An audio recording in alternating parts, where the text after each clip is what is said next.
उत्तर पूर्वी मानसूनी वर्षा की 28 अक्टूबर के आसपास हो सकती है दस्तक। आंध्र प्रदेश के तटीय इलाकों समेत केरल, तमिलनाडु और पुडुचेरी में भारी बारिश संभव। 2 दिन तमिलनाडु और पुडुचेरी में कहीं कहीं बिजली चमकने के साथ तेज हवाएं चलने का अंदेशा, तो केरल में भी इक्का दुक्का जगह चल सकती हैं तेज हवाएं। ओडिशा के पठारी इलाके में किसान टमाटर की करें बुआई, तो दक्षिण पूर्वी झारखंड के पठारी इलाकों में प्याज की नर्सरी लगाते रहे। नमस्कार, आप देख रहे हैं दूरदर्शन किसान मौसम खबर में आप सभी का स्वागत है। मैं हूं ज्योत्सना टंडन। मौसम खबर में जानेंगे आगे आने वाले दिनों में कहां होगी बारिश, कहां चलेंगी तेज हवाएं, कैसी रहेगी तापमान की स्थिति, साथ ही किसानों के लिए कृषि सलाह भी। शुरुआत करते हैं आज की कुछ बड़ी खबरों के साथ।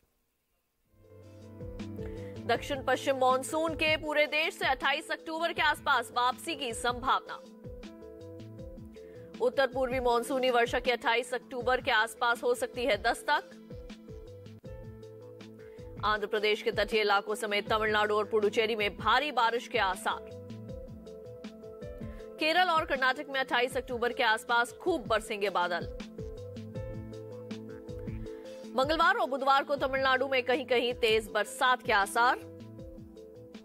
2 दिन तमिलनाडु और पुडुचेरी में इक्का दुक्का जगह बिजली चमकने के साथ चल सकती हैं तेज हवाएं। मंगलवार और बुधवार को केरल में कहीं कहीं जोरदार बारिश संभव। 2 दिन केरल में इक्का दुक्का जगह बिजली चमकने के साथ तेज हवाएं चलने का अंदेशा। 3 से 4 दिनों के दौरान उत्तर पश्चिम भारत के कुछ हिस्सों में 2 से 3 डिग्री तापमान में गिरावट की है संभावना। कल और बुधवार को पुडुचेरी में कहीं कहीं तेज बरसात के हैं आसार। आइए डालते हैं नजर बारिश के अनुमान पर और जानते हैं कि अगले 2 दिन कहां होगी बारिश और कहां रहेगा मौसम साफ।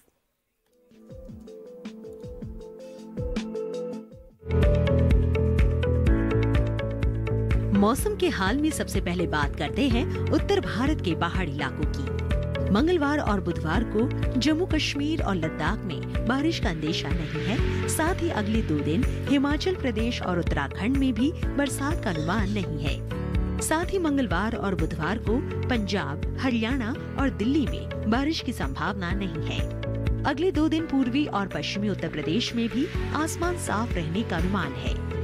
मंगलवार और बुधवार को पूर्वी और पश्चिमी राजस्थान में बरसात के आसार नहीं है। मंगलवार और बुधवार को पूर्वी भारत के गांगे पश्चिम बंगाल में बारिश का अंदेशा नहीं है, जबकि मंगलवार को उप हिमालय पश्चिम बंगाल और सिक्किम में इक्का दुक्का जगह बारिश की संभावना है। मंगलवार को असम और मेघालय में कहीं कहीं बरसात के आसार बने हुए हैं। साथ ही मंगलवार को अरुणाचल प्रदेश में भी इक्का दुक्का जगह बरसात की संभावना है। मंगलवार को नागालैंड, मणिपुर, मिजोरम और त्रिपुरा में कहीं कहीं बरसात के आसार हैं। वहीं मंगलवार और बुधवार को ओडिशा में बरसात की संभावना नहीं है। साथ ही अगले 2 दिन बिहार और झारखंड में भी बारिश नहीं होने का अनुमान है। अगर मध्य भारत की बात करें तो मंगलवार और बुधवार को पूर्वी और पश्चिमी मध्य प्रदेश में बारिश की संभावना नहीं है। साथ ही अगले 2 दिन छत्तीसगढ़ में भी बरसात के आसार नहीं है। वहीं मंगलवार और बुधवार को मध्य महाराष्ट्र में बारिश की संभावना नहीं है, जबकि मंगलवार को कोंकण गोवा में इक्का दुक्का जगह बारिश के आसार हैं। दक्षिण भारत की बात करें तो मंगलवार और बुधवार को तटीय आंध्र प्रदेश के इक्का दुक्का इलाकों में बरसात का अनुमान है। साथ ही बुधवार को रायलसीमा में भी कहीं कहीं बरसात के आसार हैं। वहीं मंगलवार और बुधवार को तमिलनाडु और पुडुचेरी में कुछ जगह बारिश की संभावना है। मंगलवार और बुधवार को कर्नाटक के तटीय इलाकों में कहीं कहीं बरसात के आसार है। साथ ही 2 दिन दक्षिणी कर्नाटक के भीतरी इलाकों में बारिश का अंदेशा है। वहीं मंगलवार और बुधवार को केरल में कई हिस्सों में बारिश का अनुमान है।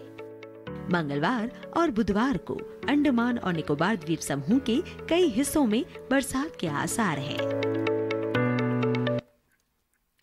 और अब आइए पिछले 24 घंटों के दौरान हुई बारिश पर डालते हैं नजर। पिछले 24 घंटों के दौरान जम्मू कश्मीर और लद्दाख में कहीं कहीं बरसात हुई है। हिमाचल प्रदेश में इक्का दुक्का स्थानों पर बादल बरसे। पूर्वी भारत में उप हिमालय, पश्चिम बंगाल और सिक्किम में इक्का दुक्का जगह बारिश हुई, तो पूर्वोत्तर भारत के अरुणाचल प्रदेश, असम और मेघालय में कुछ जगह बरसात हुई। नागालैंड, मणिपुर, मिजोरम और त्रिपुरा के भी कुछ हिस्सों में बारिश हुई। गांगे पश्चिम बंगाल में भी कहीं कहीं बादल बरसे। कोंकण, गोवा के कुछ हिस्सों में भारी बरसात हुई है। दक्षिण कर्नाटक के भीतरी इलाकों में वर्षा हुई। उत्तरी कर्नाटक के भी भीतरी हिस्सों में बारिश हुई।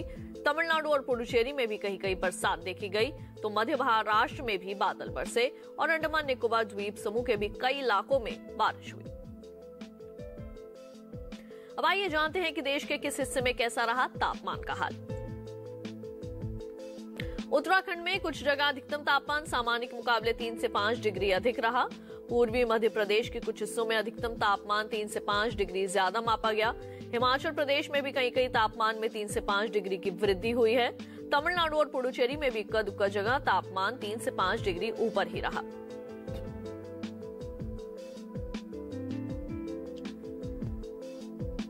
वहीं बात करें केरल की, तो यहाँ के ज्यादातर हिस्सों में अधिकतम तापमान 1.5 से 3 डिग्री ऊपर दर्ज किया गया।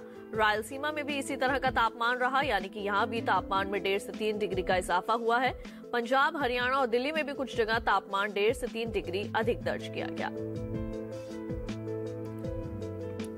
जबकि मराठवाड़ा में कई जगह अधिकतम तापमान 3 से 5 डिग्री नीचे आया है।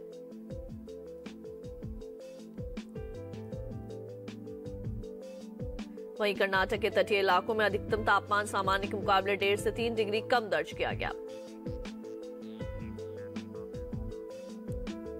वहीं देश के मैदानी इलाकों में सबसे ज्यादा तापमान तमिलनाडु के मदुरई में 37.5 डिग्री सेल्सियस रिकॉर्ड किया गया। बात करते हैं न्यूनतम तापमान की। बिहार के कई इलाकों में न्यूनतम तापमान सामान्य के मुकाबले 3 से 5 डिग्री ऊपर मापा गया है, तो नागालैंड, मणिपुर, मिजोरम और त्रिपुरा में भी कई जगह तापमान में 3 से 5 डिग्री की वृद्धि हुई है। उप हिमालय, पश्चिम बंगाल और सिक्किम में भी कुछ जगह तापमान 3 से 5 डिग्री अधिक दर्ज किया गया। असम और मेघालय में भी इक्का दुक्का जगह तापमान 3 से 5 डिग्री ऊपर रहा।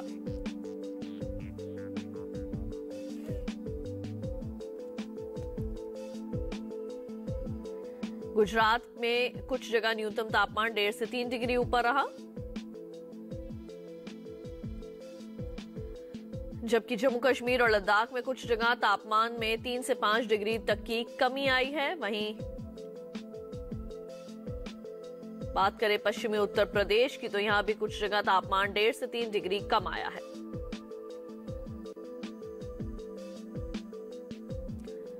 और इसी बीच देश में सबसे कम तापमान पश्चिमी उत्तर प्रदेश के शाहजहांपुर में 13 डिग्री सेल्सियस रिकॉर्ड किया गया। बुलेटिन में वक्त है एक छोटे से ब्रेक का। ब्रेक के बाद जानेंगे कैसे करें गेहूं की खेती। आप देखते रहिए दूरदर्शन के साथ।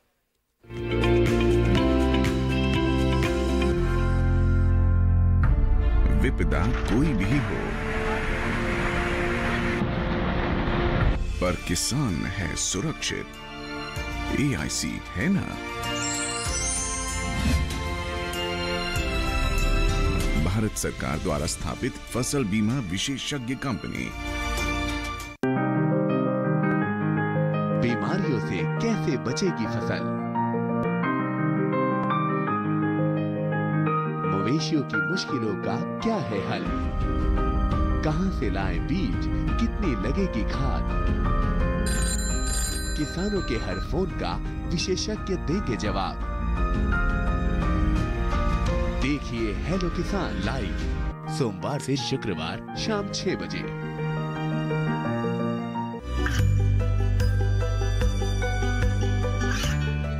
गांवों और पिछड़े क्षेत्रों में सरकारी योजनाओं की जानकारी पहुंचा। देश में कौशल और क्षमता विकास कर ग्रामीणों को सामाजिक बदलाव और विकास से जोड़ने की दूरदर्शन किसान की पहल चौपाल चर्चा देखें सोमवार से शुक्रवार सुबह 9 बजे।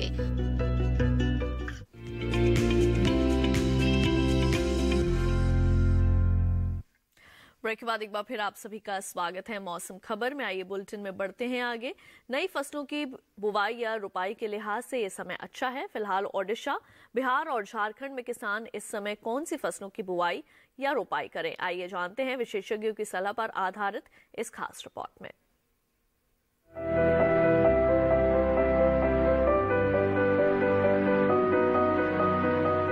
उत्तर पश्चिम ओडिशा के तटीय इलाके के किसान इस समय धान के खेतों से अतिरिक्त पानी बाहर निकाले और खेतों में 2 से 3 सेंटीमीटर जल स्तर बनाए रखे। इसके साथ ही यहाँ तैयार धान की कटाई करें और फसल को सुरक्षित स्थान पर रखें। इसके साथ ही यहाँ इस समय टमाटर और अगेती फूल गोभी की नर्सरी लगाएं। वहीं पश्चिम मध्य ओडिशा के पठारी इलाके में मूंग, उड़द, चना, कुल्थी और मटर की बुआई करें, लेकिन बुआई से पहले बीजोपचार जरूर करवा लें। इसके अलावा इस इलाके में किसान टमाटर की बुआई करें, साथ ही फूल गोभी और पत्ता गोभी की नर्सरी लगाएं।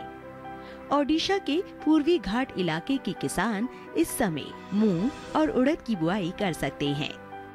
पूर्वी घाट इलाके में ही इस समय किसान टमाटर की उन्नत किस्मों की नर्सरी लगा सकते हैं। वहीं उत्तर पूर्वी बिहार के जलोढ़ इलाके में 4 से 5 किलोग्राम प्रति हेक्टेयर की बीज दर से सरसों की बुआई करते रहे।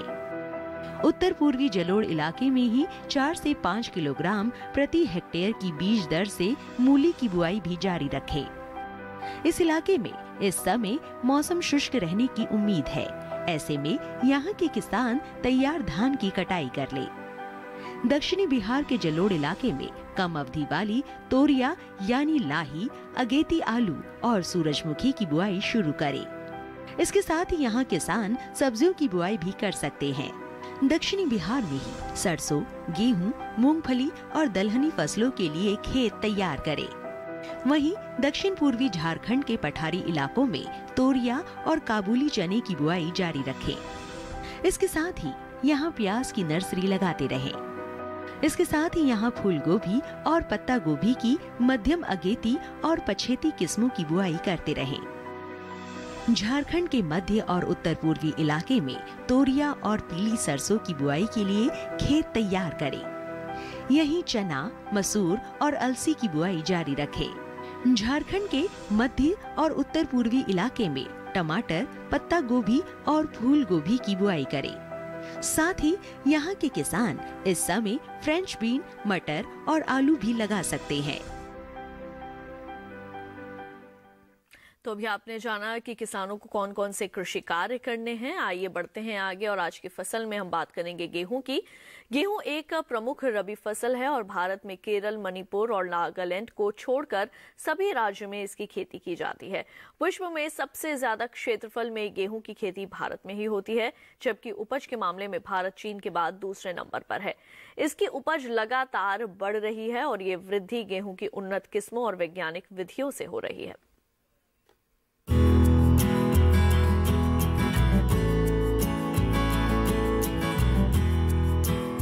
गेहूं की पैदावार के लिए बहुत ज्यादा तापमान की जरूरत नहीं पड़ती है।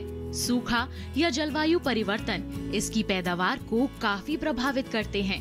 ऐसे में अच्छी उपज के लिए मौसम की अहम भूमिका होती है। वैसे उन इलाकों में गेहूं की पैदावार अच्छी होती है जहां गेहूं के बढ़ने के समय मौसम ठंडा और नम हो, जबकि फसल पकने और कटाई के समय मौसम सूखा और गर्म हो।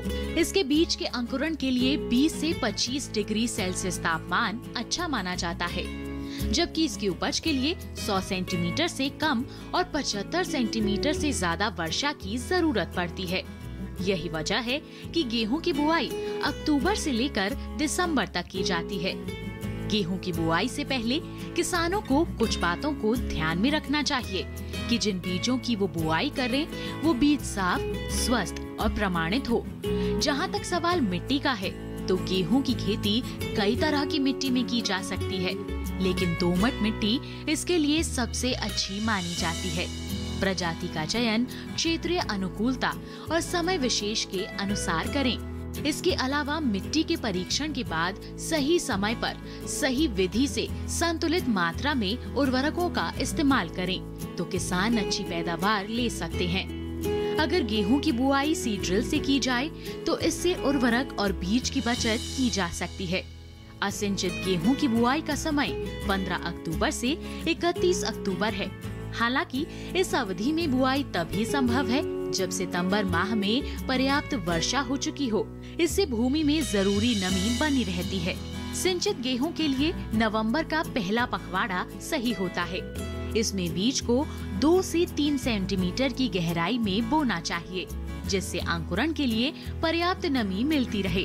कतारों से कतारों की दूरी 20 सेंटीमीटर रखना चाहिए। इसके लिए बीज की मात्रा औसतन 100 किलोग्राम प्रति हेक्टेयर सही रहती है। वहीं 15 से 20 दिसंबर तक पछेती किस्मों की बुआई जरूर पूरी कर लेनी चाहिए। इसकी बुआई के लिए औसतन 125 किलो बीज की जरूरत होती है। इसमें कतार की दूरी 18 सेंटीमीटर रखें।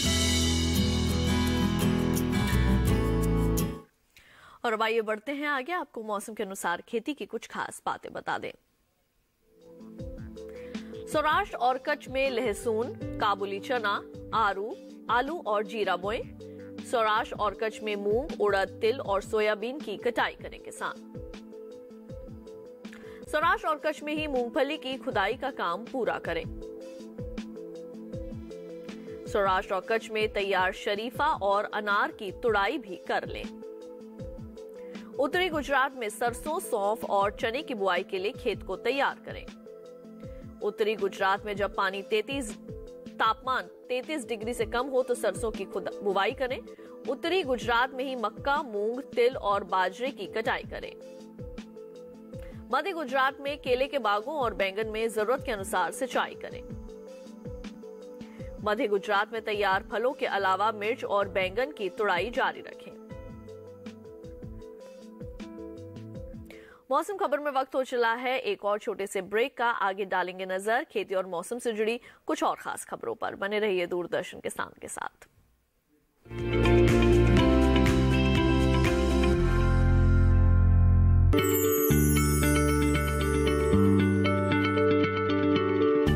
क्या आप किसी बीमारी से परेशान हैं? चाहते हैं डॉक्टर की सलाह? तो हम हैं आपके साथ। बताएंगे आपको जीने की राह।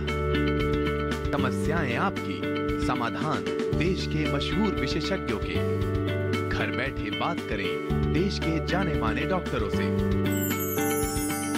हमारे लाइव प्रोग्राम स्वस्थ किसान में हर शनिवार शाम 6 बजे से 7 बजे तक।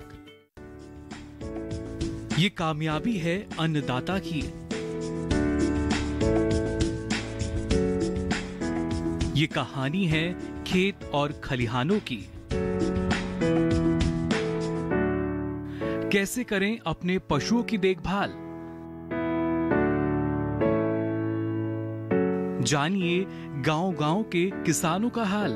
देखिए गांव किसान, सोमवार से शुक्रवार दोपहर 12 बजे सिर्फ डीडी किसान पर।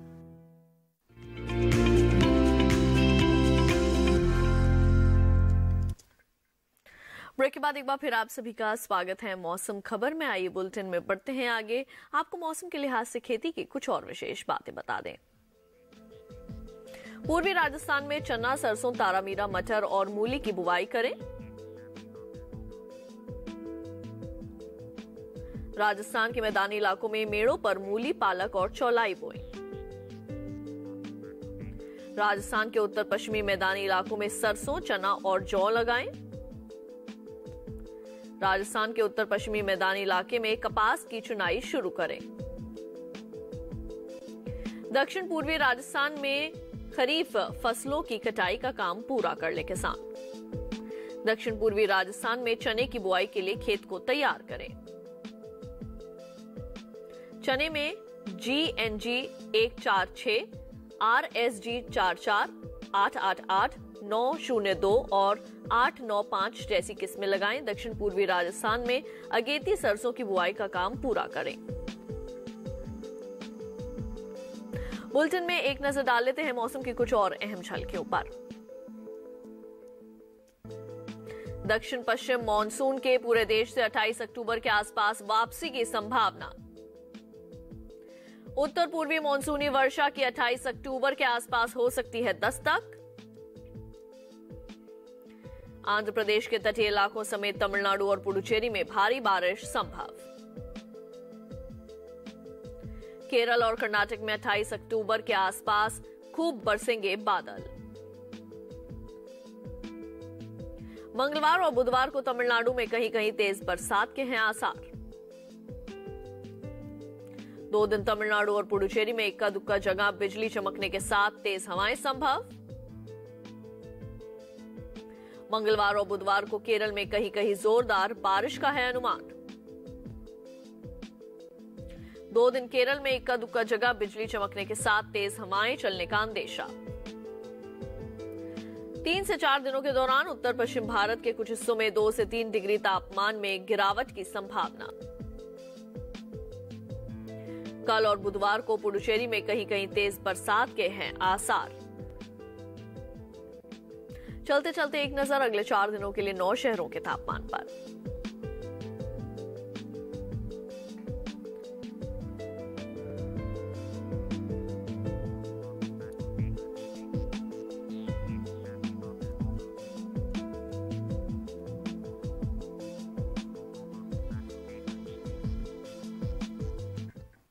तो मौसम खबर में आज बस इतना ही। उम्मीद है कि मौसम खबर से आप सभी को मदद मिल रही होगी। मौसम का ताजा हाल और कृषि सलाह लेकर फिर होंगे हाजिर। देखते रहिए दूरदर्शन किसान और मुझे दीजिए इजाजत। नमस्कार।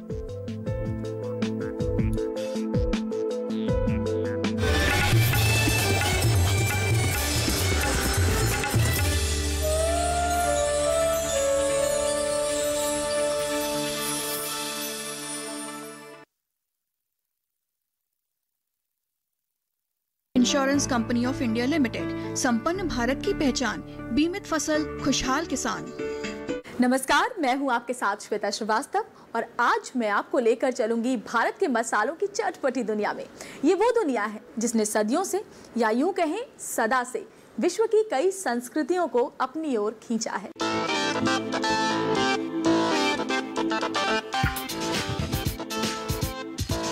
मसाले के तमाम पहलुओं पर एक विशेष कार्यक्रम मसाला इंडिया, हर रविवार दोपहर 12 बजे सिर्फ डीडी किसान पर।